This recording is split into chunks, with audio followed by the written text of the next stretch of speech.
kapareho na rin po sa trabaho na yan. Pero, mararamdaman natin yung buhos ng biyaya at pagpapala na galing sa Panginoon. Talagang, sabi nga po si first day kingdom of God, isang biyaya lang ito yun po. Kagaya po ngayon, inuna po ang ating Panginoon. Ano po? Sa totoo lang, may pasok po ngayon ulit eh. So, 100% no. Kaya ano po yun? Talagang binigay, alam ko po, binigay sa akin ng Panginoon to kasi yung tinipatan ko pong trabaho is halos Monday to Friday lang po yung pasok ko. Saka sabi ko, yung mga gawain namin sa Panginoon, natataon na may Sabado. Ano po ako ngayon, Lord Goal. Sa oras mong ito, unahin ko na po yung Queen Station. Siyempre, Pasong Blues, Franco. Ayun, just sikat nila ito. Pwede na lang. Yung madalang protest, brother ko, nagpaalam ni ano po, Gising na gising naman na po.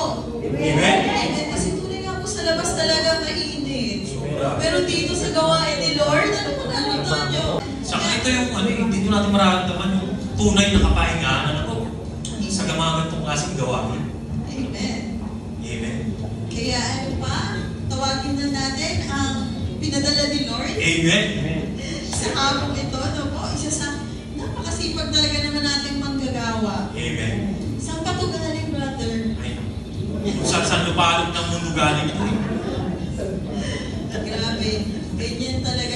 Napakahirap maging lingkod ni Lord. Amen. Pero grabe po yung pagpapala naman kapag talagang tunay na